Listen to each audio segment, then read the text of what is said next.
Good evening. Let me introduce our panel tonight. I am Joe Anderson, and with me tonight is Teresa Burge-Irwin. I want to start tonight off with a little disclaimer. We are not here to discuss the upcoming episode of Fear the Walking Dead. I know some of you have seen it. I don't watch ahead, so please don't ruin it for anybody. Thank you for your cooperation on that. Tonight we are going to be looking at our top 6 through 10 plot holes in the TWD universe. Some of the plot holes we are going to look into tonight were also suggested by members of the group. Nikki asked how we are defining loopholes. All right, I am questioning things that have happened in the series that I don't see a perceived answer to. And usually I don't use Talking Dead stuff because not everybody watches it, and if it's not seen in the show, then it doesn't happen. So there's a hole in the story. Let's go with who won last week, Teresa. Winner from last week is Christine Clegg. Yay, Christine. Way to go. Congratulations, Christine. All right, let's see here. Number 10, the zombie sixth sense, which is the smell.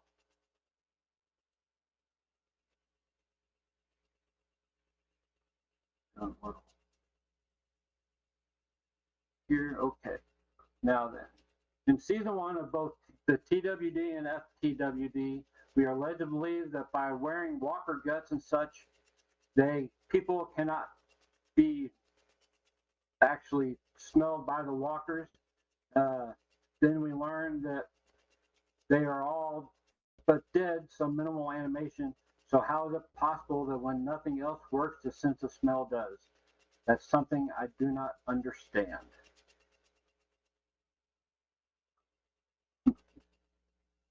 In season 10, episode 10, Stalker, Alpha is chasing Daryl to that gas station.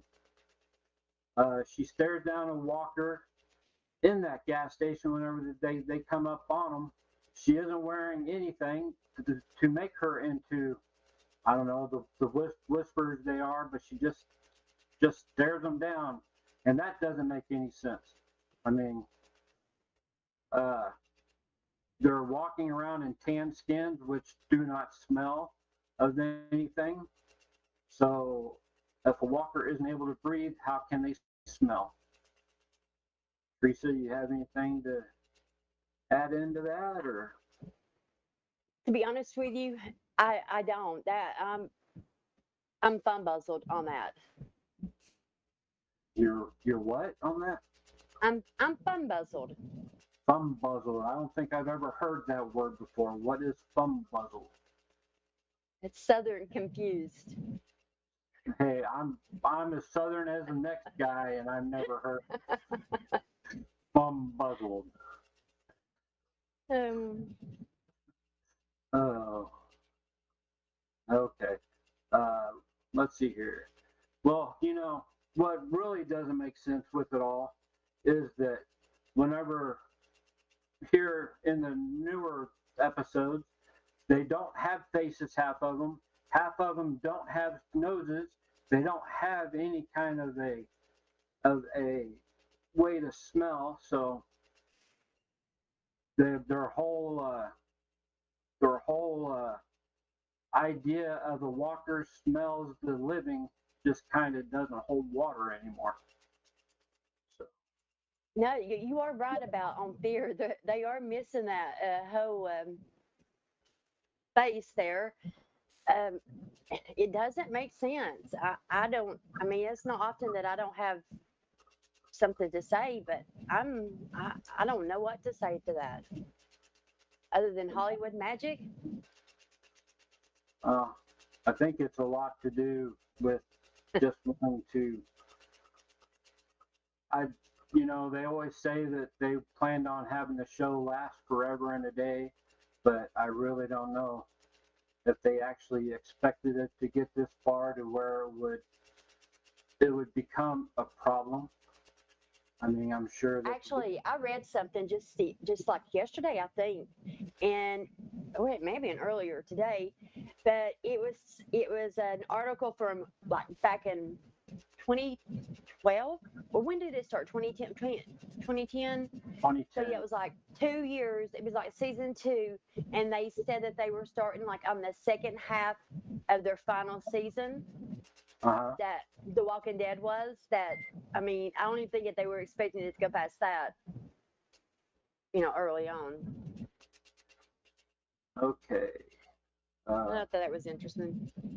I'm trying to find something here, and I know I'm not supposed to leave open air. I'm trying to, uh, I'm thinking some people are having some problems getting into the post. So if you just click on the Blueprint Entertainment, share the live video.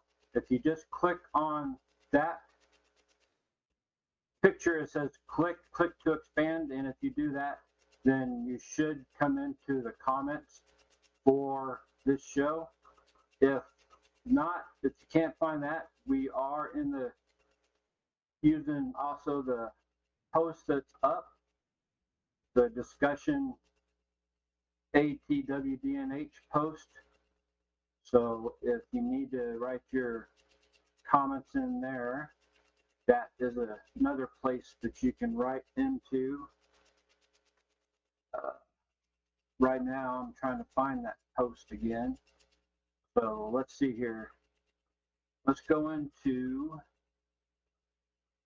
zombies should decrease in numbers is number 9. The Walking Dead, the zombies have slowly decayed over time, but we are in Georgia, and we are in Texas and Mexico and everywhere that it's hot. So, the body should be decaying a lot faster than what they're showing them to do in the actual show, because I don't know, it's been 10 years, and the At zombies least. are, huh? Yeah, at least. So the zombies are still. I know in the earlier seasons, when I first started watching, in my mind, I was always like, well, eventually, they're going to die out. They have to die out. But they didn't. Right. No, you're absolutely right, Teresa. They should have died out, but they didn't. Uh,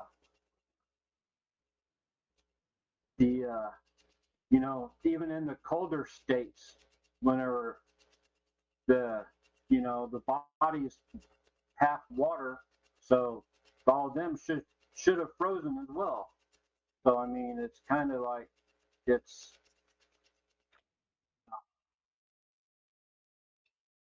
Well, they did do that one episode. Was it The Storm? With that one episode that had the snow in it, and they did have a couple that were frozen, but that was all they ever touched on that. Okay. Well, yeah, they don't really. I don't know. They don't really teach us anything about the walkers. It's just that they're there, and a ton of walkers, of course. I mean, I know that we're millions of people, but how many walkers have they killed throughout the 10 years? So, and I mean, the Whisperers had their big horde of walkers. They took them into a cave and they killed those walkers off, but yet they still had another horde to go and trash Alexandria. So I mean, where are all these walkers coming from? It just doesn't make much sense. No, it doesn't. And I know people are dying every day, but it's just, I don't know. Okay, let's see here. Let's go on unless you have anything to add to that decreasing in numbers. No, go ahead. All right, number 8. This comes from Anna Babcock. She wants to know about leaving Virgil behind. How did he get off the island? Well, let's see. In season 10, episode 13, what we became after being lured to the island by Virgil, Michonne leaves him behind by taking the only boat off the island. Season 10, episode 16, A Certain Doom, we see Virgil has gotten off the island, although we do not know how far the island is from land. We are led to believe that it is at least not in swimming distance, but also not knowing how long the time span is in between the 2 episodes. It could be, I don't know, could he have made a raft? Maybe, take a couple of Well, what about the little boat that he and Michonne took there? isn't that the one that she They left on a bigger boat. Did they not? I'm pretty sure. well, Yeah, because how many people were in that was it 3 or 4 that was locked in that room next to her? 4, I think. They all couldn't have fit in that little paddle boat. That's what it looked like when they got out of it, when they first arrived at the island. Yeah, it was very tiny. Right. So yeah, I mean, it's kind of weird that he got off the island. I mean, he could have been shipwrecked on Gilligan's Island because all those people were able to come and go as they pleased, but they always left the people behind. So, but he wasn't the most truthful person either. Right. To her. So I mean, who knows how many boats he has stashed around the island? Hey, Christine Clegg says hello. She made it. Hi, Christine.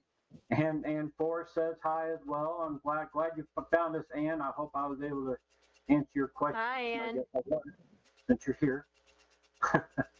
So, Ann just showed up right in time for her question, which is part 2 to Virgil, which is what happened to Connie.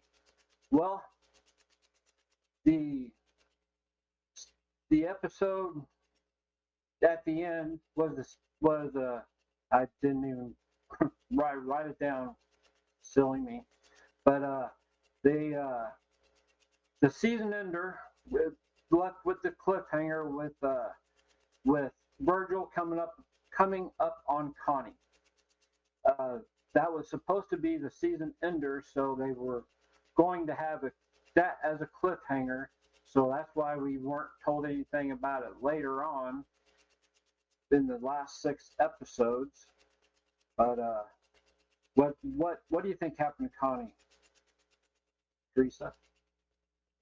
Well, I mean, going back and looking what he did to the people that he called his family and his friends, he had them locked in a room. As soon as he got Michonne, in the position, he locked her in a room, and drugged them with some crazy tea. I said it that night, and I'll say it again. I just don't think things are looking good for Connie. I mean, yeah, he's not right. He ain't right. Well, I believe that he kidnapped her, of course. Yeah. Because you're right, he isn't right in the head, and why he has to have somebody as a captive. Who knows what goes through people's heads?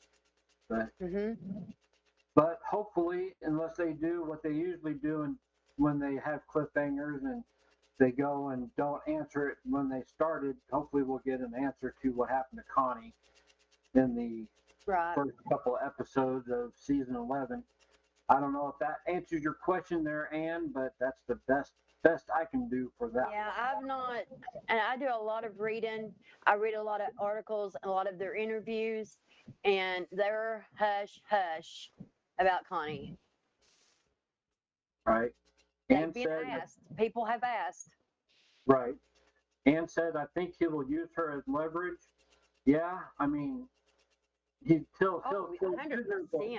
but I don't really know how he's going to use her because he doesn't really know where. Michonne wasn't at. He didn't meet Michonne at anywhere, but no, they took him to the ocean side, didn't they? So, yeah. Maybe Yeah, he don't. I think she did tell him maybe. I can't say for 100% if she told him about Alexandria, about what they had. I don't know. Right. Yeah. But yeah, I don't. I'm like you. I don't. He's going to use her for some kind of leverage, but as for what, we just have to wait. Right. And that sucks. Christine agrees that Virgil isn't a very good person. Oh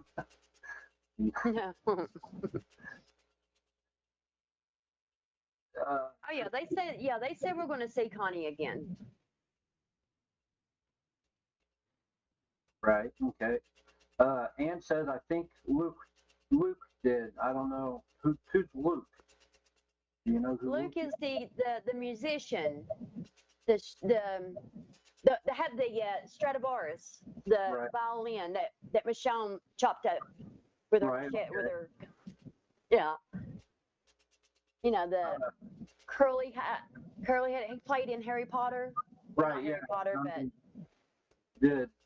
did I'm not sure, Ann, if you want to write in what you think Luke did. Luke was with Michonne whenever. Okay. So maybe Luke did tell Virgil where the good guys were. Oh yeah. So that's. Yeah, he liked to talk. Yeah, he didn't. He does talk, and he talks a lot.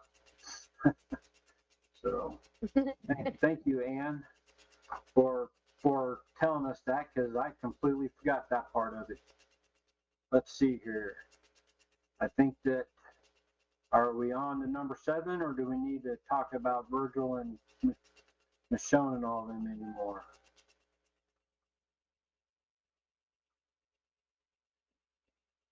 Okay, let's go on to number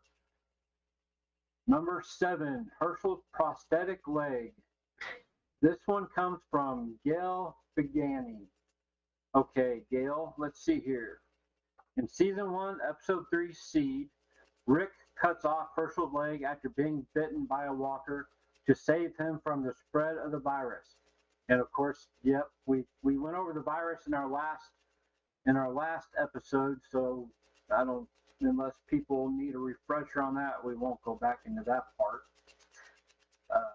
Later in season 4, episode 1, 30 Days Without an Accident, Herschel appears with a prosthetic leg, but it's never explained in the series where the leg came from, and at no point did any character explain the leg. You have some insight on that one to share with everybody, Teresa? Yeah, on Talking Dead, they, I think it was that night after that episode of 4-1, that they told that it was found. They were out on a scavenging run, and somebody in the group, they didn't say who, just someone in the group found it, and they brought it back to Herschel. Now, voila, there was his leg. Voila, there's his leg. Yeah, well, that's all well and good. The voila, there's his leg. But the only problem with that is that every limb is made specifically for a specific person. So that being said, he would have had to have had. Go ahead. Well, they did have a lot of tools there in the prison. Yeah. I'm trying to be optimistic here. Trying to be optimistic. Yeah, you're more optimistic on this than I am. Gail says, and it fit. Yep, it's a miracle.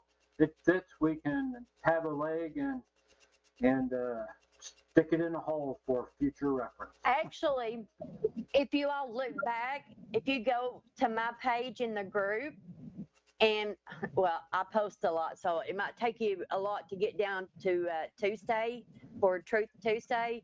You'll see where I posted that about his prosthetic leg.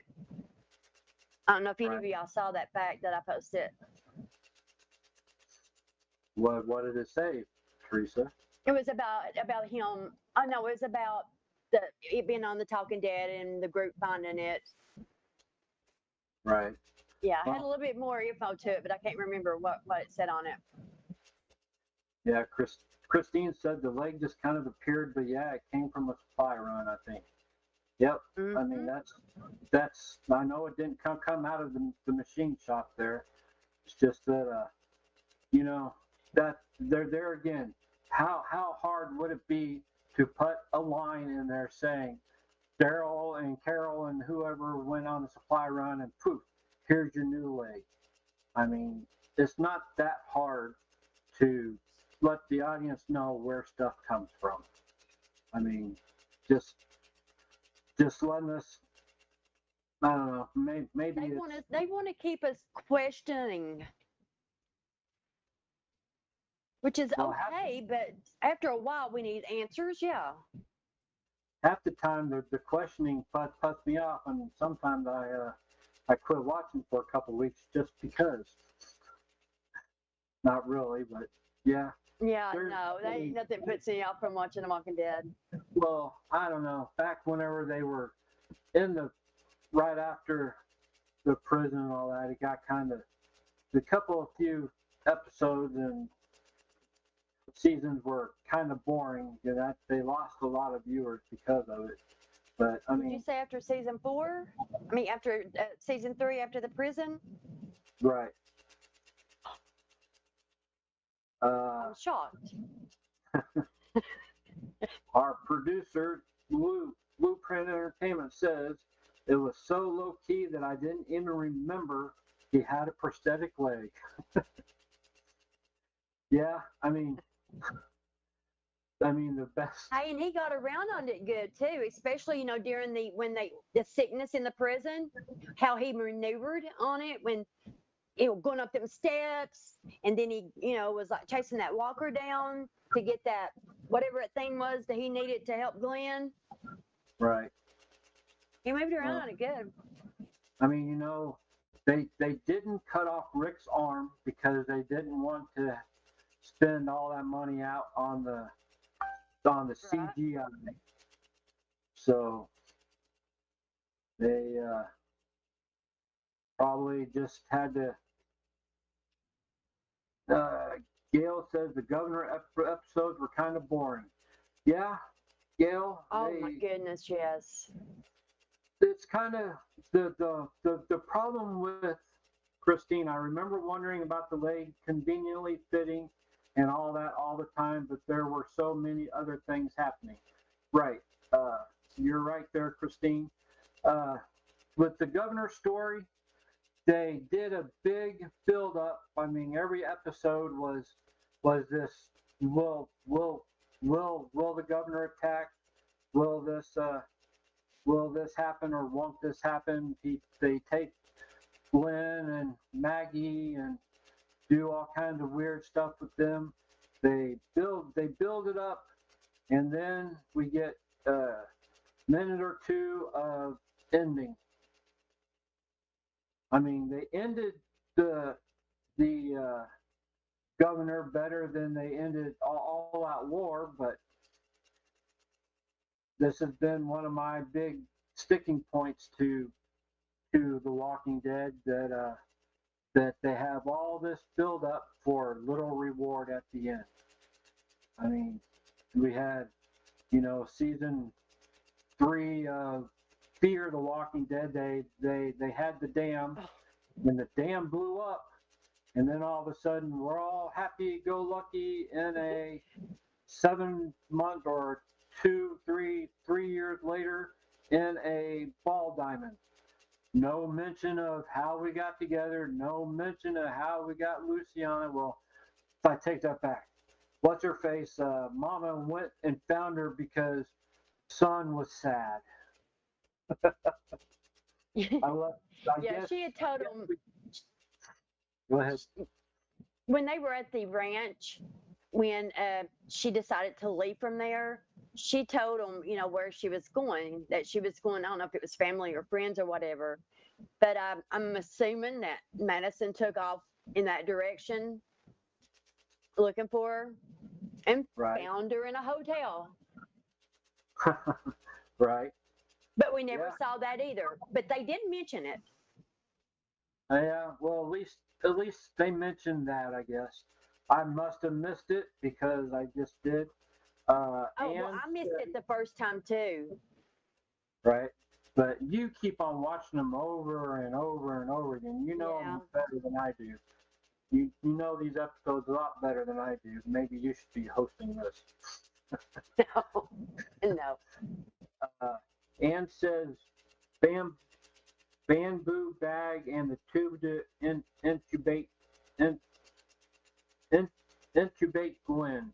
You know what that's about, Teresa? I don't remember that one. That's the, she's talking about what I was talking about a minute ago about him maneuvering. And when, I can't remember, Charlie, maybe Charlie was his name. He was incubated with that thing that were helping him breathe. Uh-huh. And then he turned into a walker and Glenn needed it. I guess that's what she's talking about. I mean, the tube. Well, yeah, I mean, Is yeah. Henry. Okay. Bag. Oh, what? Wait a minute. Yeah, I mean, I guess that has to do with the prison flu is what we're talking about. On Henry that was his name. That's what she's telling me. Yep. That was a little slow, wasn't I?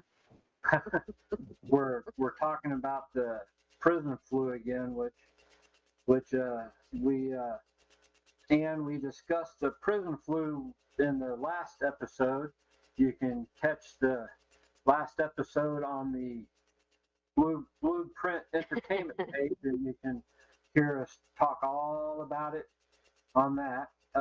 Christine says yes, and after the dam broke was too convenient on Fear, but we all want to find out about our group, so we kind of ignore those things.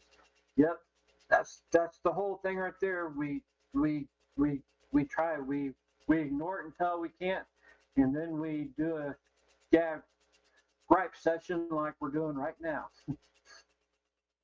And I want to thank Teresa for letting us do that, and of course thank Mike and Blueprint Entertainment for providing this vehicle for us to do this show.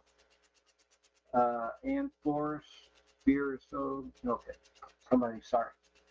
Okay, number 6, Maggie and Beth. All right, this is another sticking point with me. When our group got scattered all over the place after the governor ruined the prison, most people find themselves stepping into Terminus.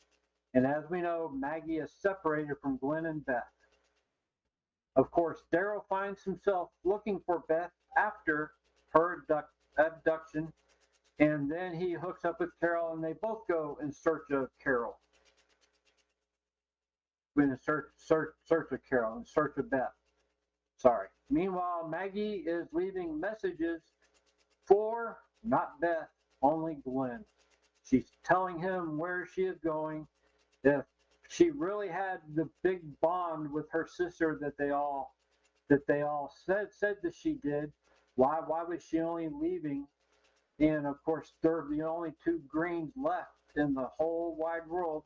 Why is she ignoring Beth and just looking towards Glenn? That one is kind of My problem with that, season 4 was my favorite season, and I was really excited, like after they got separated, when the prison fell and they all scattered. right. I was like, we're just waiting for them all to stumble upon one another. Well, Why do they never stumble up on one another? well, they all did go different directions. I mean, you had Rick and the boy and Michonne met up, and they went on the side adventure through towns, and you had Beth and Daryl doing their little side adventure and the getting drunk and having fun and burning down that building. But yeah, I mean, you would have thought that they would have got each other back. There you go. There's an example, prime example right there. Well, they speculate that plume of smoke that they see, Carol, Tyrese, and the girls, they see that smoke, and they even pointed out, oh, something's burning, something's on fire. Well, we had just seen the episode of whatever can you think of the name of the episode of them burning it down? And it was speculated that that's where those burnt walkers came from, was from walking, because you can see them coming out of the woods and coming in through the house as it was burning. Right. And so that's why I say it's like they were on top of one another. Like, right. Yeah, I mean, but then, after she finds out that Beth is alive, she gets excited and happy and everything. I mean, we just went through how many episodes of her not even thinking about her sister, to being elated that hey, she's alive. I mean, you would think that. Am I looking into it too wrong here? I mean, she never says anything about that. No, you're not. No, you're not. I mean, it crossed my mind too. And then, just as soon as she gets there to help Beth, because of course she didn't know where Beth was at. Reedus, what's his name? Daryl. Daryl comes out with Beth in his arms, and Maggie breaks down in tears and weeps. To me, it just seemed forced at that point. It was just like you hadn't had this emotion this far. I don't understand where the emotion's coming from anymore. So, all right, that's all I have to say on. I wonder if she thought that, because Beth wasn't like one of the strongest ones, if she maybe had just assumed that she had, she had died. Well, I mean, Beth did try to take her life in one part of it, didn't she? Yes, and she'd even mentioned it for them to do it together. Right. Christine. Yeah, and if I'm not mistaken, she mentioned it again at the prison. I'm wanting to think that for some reason she mentioned it again at the prison when they were during the sickness thing, when they were separated. They were talking through the door. Uh-huh. I'm wanting to say, but I'm not 100% sure. Right. Yeah, I don't know. Christine said that Beth was forgotten while it suited the show to go on with other stuff, and then it was like, oh yeah, remember Beth? Exactly. That's it right there. I think that right there was one of the deaths that pissed me off the most, because I mean, it's like they took her.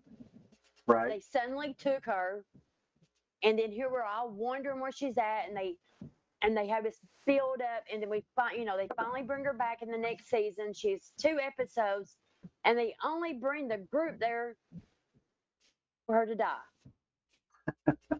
That was really. I wanted to pick my TV up and throw it out the door at that moment.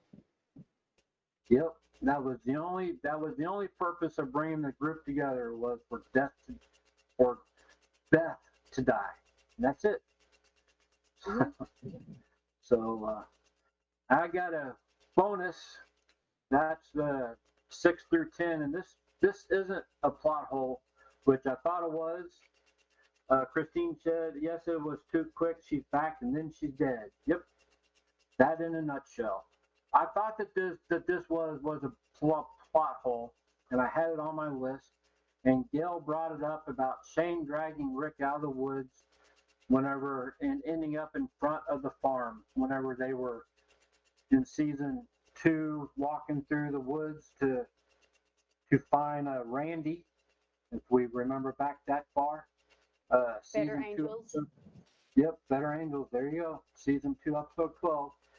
Had Shane take Randy off into the tree line and kill him. He took him out. I watched the episode twice today just to make sure what I was watching. Shane takes him out behind the barn into the tree line, and he doesn't get that far into the tree line before he snaps his neck. You got the group that comes looking for Randy, and Shane comes right out of the woods saying, he's gone, he's got my gun. So then you got Daryl starting to track from the barn. They get to the tree line, and that's where they split up. Shane and Rick go one way, and Daryl and Glenn go the other way. So they're walking, and of course now it's dark, so they're not going to stray too far from safety, which is not too far into the woods. So whenever we see Daryl and Glenn, they went after Randy on one side, and Rick and Shane go the opposite direction. So Rick and Shane are going around the property line back to where the well's at, where the well walker's at. And if you remember at the beginning of that episode, you see them fixing a fence, walking the fence line, which is in front of the house. And that is where Rick and Shane come out of the woods, is right there in front of the house, while the other two are behind the house. And Carl's up in the silo, which hears the shots, and he comes after to see what's going on. So it's not really a plot hole, because you just got to watch it and see how they walk around into and through the woods. So it's not a plot hole, because they do come out in the front, and of course they've shown everything where they've ended up at. So I don't know, did I explain that pretty good, or Teresa, does that make sense? I guess it makes sense. I don't know. I have to watch that again with keep that in mind. Yeah, I'll have to watch, because I guess I didn't watch it it's because you were looking for it. Right. You were watching it, so yeah. Right. Well, they at the beginning of the episode, they're bringing everybody into the farmhouse.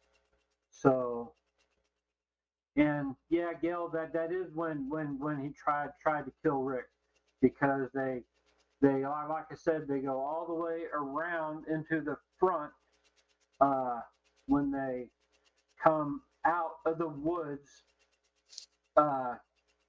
that's where Rick goes. Have we gone far enough? And he's going up to.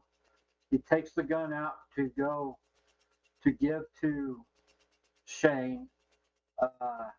Then that's when he stabs him, and that's when the gun goes off and Shane falls down, which I thought was really cool, seeing they actually showed Shane turning into a walker.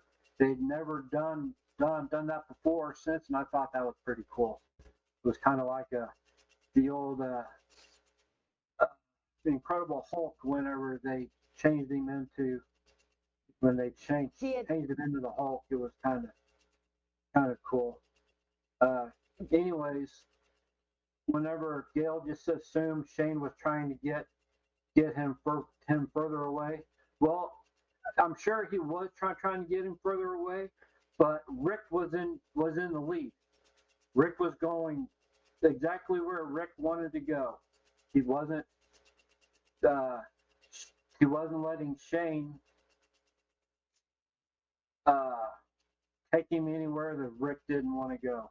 And if you see when Carl comes up, you see the tree line with not the tree line, but the fence that's in front of the house that they had walked to make sure it was not working, but to make sure that there was no holes so that the walkers couldn't get into it. So you just have to watch the whole episode and see where the different parts are at. So they go from the back, and Shane and Rick go around to the front, and that's why they end up in front. So that's what Did I anyone got. else ever notice why Rick didn't hear Shane coming up behind him? Whenever, after he killed him, and he's trying to talk to Carl, because Right. Carl's got his gun pointed, and here comes Shane growling. Did anyone else ever wonder why he wasn't hearing him? I took it that he was so in looking at Carl so much that he was too what's the word Too focused involved. on Carl and trying to get Carl to put this gun down. Every time I watch that episode, I'm like, why is he not hearing him? Anna Babcock has got here. She says, "Hope I didn't miss it all." Well, you got here right at the end, Anna. Well, Yep. Christine says, "I didn't like Shane, but that was still a disturbing scene. Him becoming a walker and Carl having to shoot him. So sad right. for a father to see his son do that. Well, at least he didn't kill Rick like that's who Rick thought he was going for." Yeah. So that's everything that I have for tonight. Do you have anything, Teresa? Mm-mm. All right. Well, I'm good. I hope everybody enjoyed Okay, I got one. Let's wait here a minute and see if Anna comes up. See if Anna has a question. I want to say that next week, Amanda Kitts and I will be discussing the 1978 original and the 2007 remake of the movie Halloween. It's going to be Carpenter versus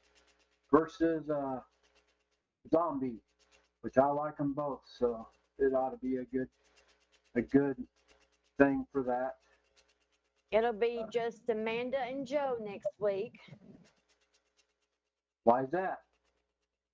Because Teresa is going to be in Sonoa. What are you doing in Sonoa? Going down there to celebrate my best friend's birthday. Yep. Okay. And you're going to Anna? do lots of things, lots of tours. I'm going to get to become a walker. Uh-huh. We'll be transformed into a walker and eating all the gory stuff. And I'm not too thrilled about that part, but it'll be fun. Yep. Anna says, "How come Rick didn't kill the two walkers that were after Sophia? There were only two of them." Anna, I will say I'm pretty sure that is number one on our plot hole list. We will be getting into that in 2 weeks, but I don't know why Rick didn't kill those two. I agree. There was only two of them. It was pretty stupid of them to say, "Look, stay here, don't go anywhere, and if you do, go towards the sun." Well, he did kill him, but he killed him at the wrong time. Yep, he killed him at the wrong time. So I know that that's kind of answering it, but it's not, because I want to save that one for the show on that'll be the show on the 17th, Anna. We will get into why Herschel lets them go all over the place looking for Sophia, when you know dang good and well that he knew that Sophia was in the barn all the time. So that's all I have for tonight. Do you have anything there, Teresa? Oh, that's going to be a debate that night. Probably will. So I'll say good night from us, and hope to see you next week when we go over Halloween. Good night from here. Good night, everyone. Thank you for showing up.